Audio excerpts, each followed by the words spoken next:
Thousands of murders worldwide remained unsolved, leaving scores of families, communities, and nations without closure. There's something about these untold, unanswered, and unexplainable happenings around the world that deeply captivates us. So in today's video, we're going to be looking at 3 of the strangest and most disturbing murder mysteries that left the world heartbroken and our morbid fascinations baffled. Let's get into it.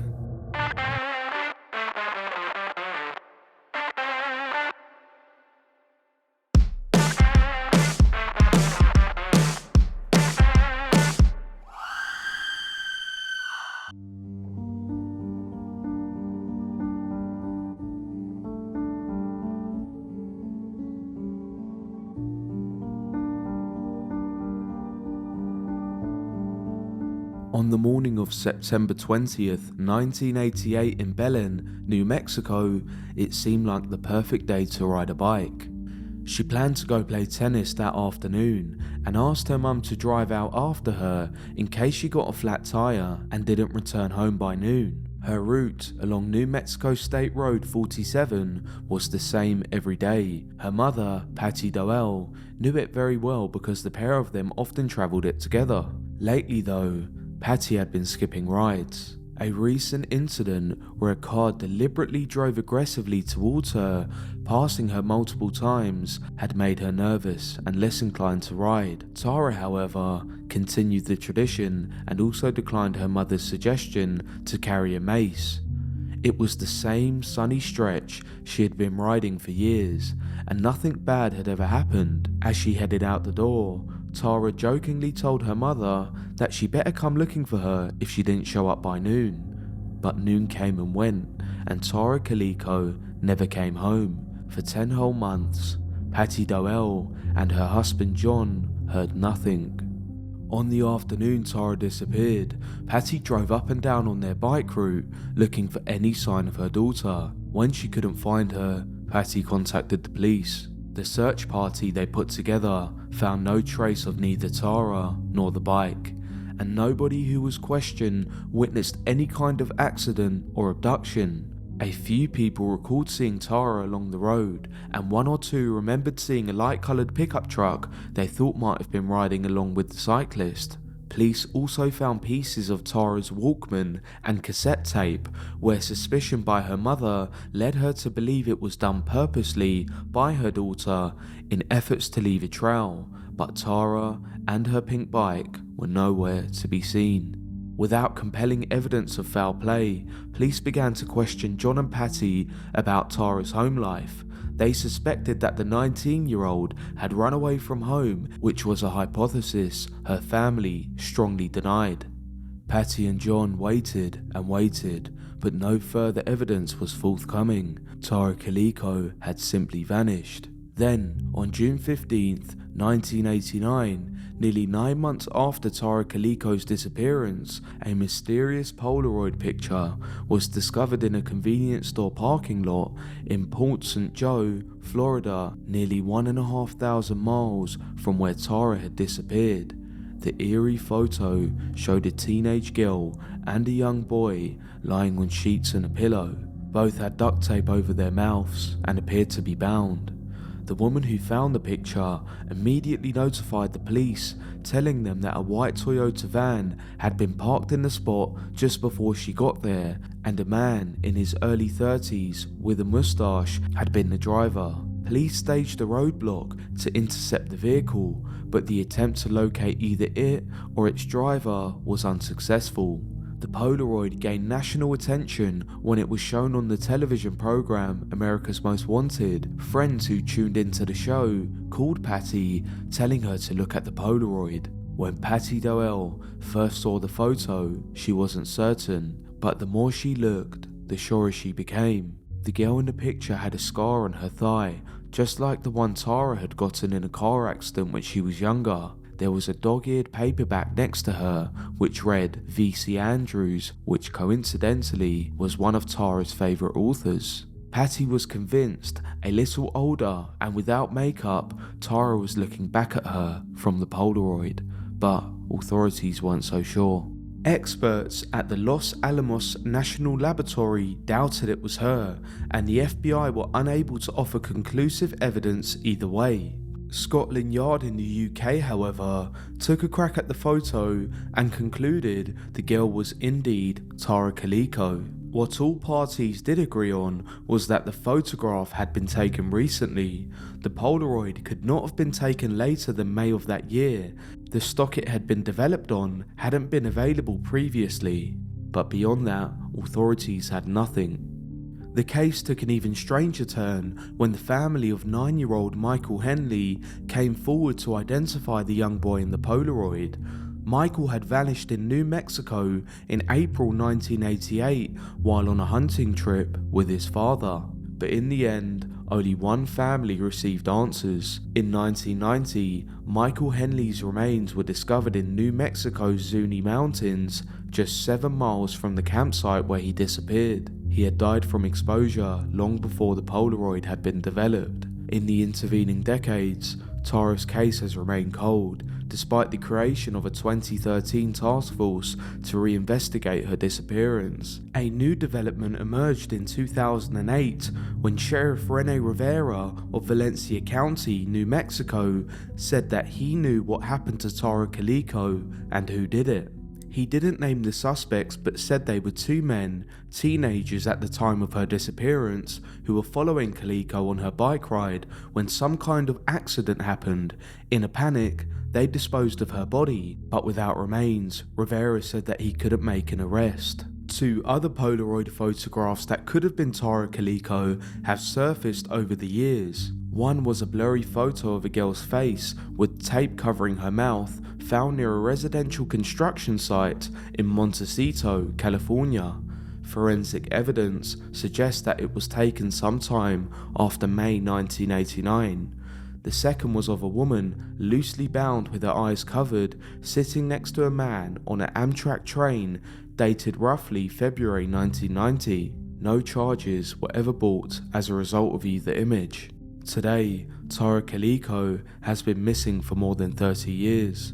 Her disappearance remains one of the most haunting cold cases in recent memory, and at this point, it seems unlikely that we will ever get to the bottom of the disappearance of Tara Kaliko.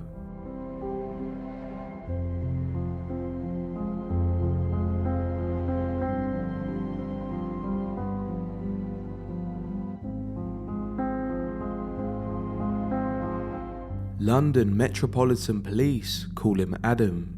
His true identity remains a mystery.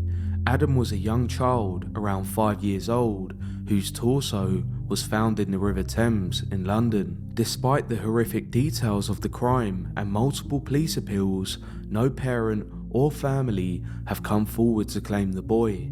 In 2021, police re-sparked interest in this 23-year-old mystery and are asking the public for their help to bring Adam to peace and justice. On the 21st of September 2001, Adam's body was discovered in the River Thames. The young boy's limbs and head had been expertly removed from his torso. Police were unable to match him to the description of any missing children, and no one came forward to claim their son, brother, or family member. An autopsy revealed that Adam had been poisoned, his throat slit, and his blood drained. Pollen samples in his gut showed that he had been living in the southeast of England for only a matter of days or weeks before his death. Inside his stomach, pathologists found a strange substance made of African river clay, including vegetation, ground bone, and traces of gold and quartz. The presence of ash in the mixture proved that it had been burned before Adam was forced to eat it. Scientists later found that Adam had been fed plants, including the doomsday or ordeal plant. This terrifying species is traditionally used in witchcraft ceremonies and causes paralysis, but horrifically doesn't prevent pain. Detectives believe that the plant was force-fed to the boy before his throat was cut. The disturbing and heartbreaking result would have been that Adam was paralyzed and helpless, but still very well aware what was happening to him. Analysis of Adam's bones placed the boy's origin in Nigeria, close to Benin City. The only clothing that was found was a pair of girls' shorts in deep orange, with the labeling indicating that the shorts were of German origin. Because of Adam's Nigerian origin and the findings of the autopsy, police came to believe that the boy had been brought to London to be used in a multi-murder. This type of killing is not a sacrifice within itself, but is conducted to gather body parts to be used for witchcraft. Police appealed for information across the UK and Europe, but no one came forward. In 2002, UK officials travelled to South Africa and spoke to Nelson Mandela, and with a progressive response, the Nobel Prize winner and former president agreed to help and made an appeal across Africa. This was broadcasted all over the continent and translated into numerous tribal languages, but the appeal yielded no response. Investigators spent time with South African police services learning about multi-murders and other crimes of ritualistic nature. The knowledge gained there led police to believe that Adam was related to his killers, or at least one of them. The shorts that Adam was wearing were deep orange, and this colour is a close match to the colour linked with resurrection in the culture. It's been supposed that Adam was dressed in this colour in the hope that his soul would find rebirth. Police also travelled around Nigeria and the area that Adam was from. They spoke with schools and villagers, but found no family or information that would lead to anything about the boy they called Adam. In 2002, in a shocking twist, a woman was reported to investigators on Adam's case. Social workers in Glasgow, Scotland had become worried about the safety of two girls. They were living with their mother, an African woman in her early 30s. Council workers found bizarre, ritualistic objects in her home. At a court hearing to take the children into care, the woman, Joyce Ozagid, told stories of cults, killings, and of sacrifices. Investigators discovered that Joyce originated from the same city as Adam and discovered that her daughter's clothing was from the same German brand as those Adam had been wearing. With no stronger evidence, officers didn't have enough to proceed with the investigation and charge Joyce. She remained in Glasgow, awaiting the results from her asylum application. The police seized Joyce's phone as part of the investigation. It contained only 2 contacts. One of them was a man named Kingsley. With no hesitation, police spoke with Kingsley and searched his flat. Upon the search, police had found a substance similar to the one found in Adam's stomach, plus a video of a beheading labelled Rituals. There was no evidence, however, proving that these belonged to Kingsley or connecting him to Adam's murder. Police kept a close watch on Kingsley for many months, and it was discovered that he was part of a criminal network which was thought to have brought hundreds of people to the UK to work in the sex trade as domestic slaves or for the benefit of fraud. Finally, in 2003, 21 men and women were arrested in coordinated raids at 9 addresses across London, and Kingsley was charged with people smuggling and spent 4 years in prison. During his time in jail, Kingsley conducted rituals for fellow inmates. In 2005, Kingsley offered to help police once he was released from jail. He was permitted to stay in the UK working as a police source. Over the coming years, he provided a lot of baseless information, including accusations of Joyce being the culprit of Adam's murder, and claims to have audio recordings of her confessing. Kingsley later accused another woman of Adam's murder, but police trailed her and found this accusation had no basis. Nothing that Kingsley told police proved useful, and he was eventually deported. Joyce's asylum claim was rejected in 2003, and she was also deported. In 2011, journalists tracked down Joyce and found her living in a small house in a rundown neighbourhood of Benin City. Speaking with the BBC, Joyce finally admitted to knowing Adam. Joyce claimed to have cared for Adam in Germany before he was smuggled into the UK. An independent witness has corroborated the story, having seen Joyce with the young boy in Hamburg in 2001. Joyce told the BBC film crew that Adam was actually 6 years old when she handed him over to a man whose nickname was Bauer. She went on to reveal that Adam's real name was Patrick. Joyce went on to identify Bauer from a photograph, and it turns out that Bauer was a code name for Kingsley Ojo. Joyce died soon after, and to this day, it's obviously impossible to know exactly what happened to Adam. It seems likely that the boy fell foul of Nigerian child traffickers and was smuggled into the UK via Hamburg as the intended victim of a multi-murder. It's likely that Adam was kept in Germany for a while, cared for by Joyce, who appears to have played a part in the people smuggling. It's unknown who participated in Adam's murder. It's unknown whether Joyce was involved herself. Kingsley Ojo is the last person believed to have seen Adam alive, but the questions around Adam's murder remain unanswered. In December of 2006, Adam's body was laid to rest in an unmarked grave in a London cemetery. Now, police are calling again on the public to come forward with any fresh information that may help.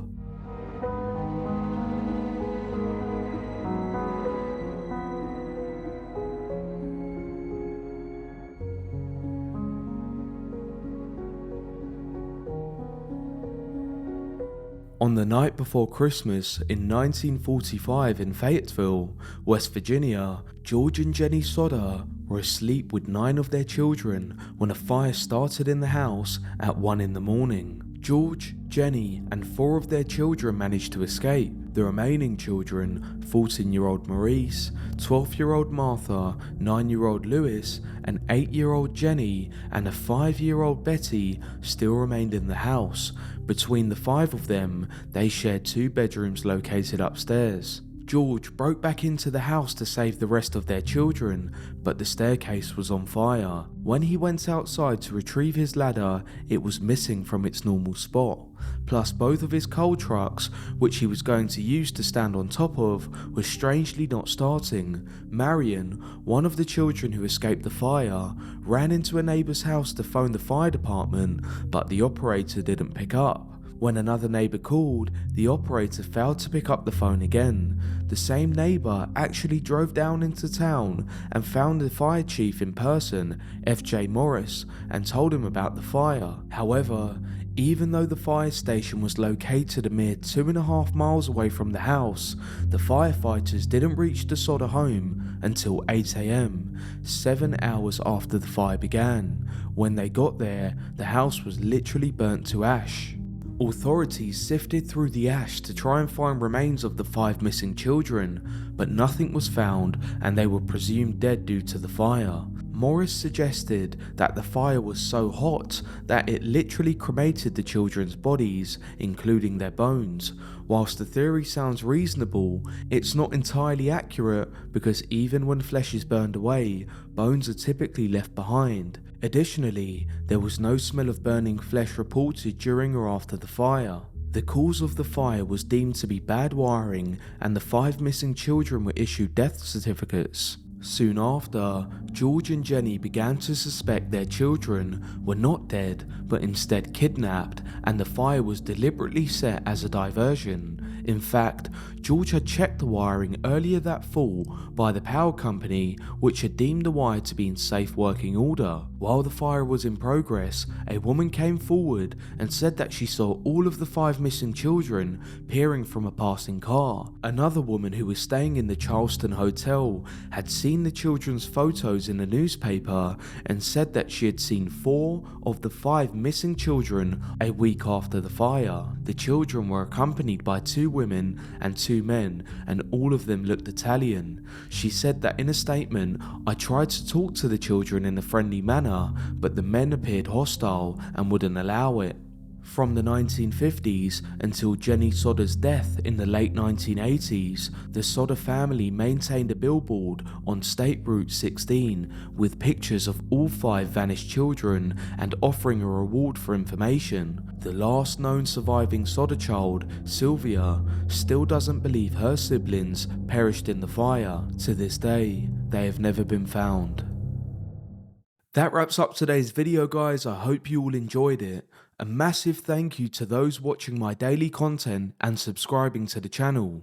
If you want me to cover any stories, please let me know in the comments down below, and hopefully I'll see you all in the next one.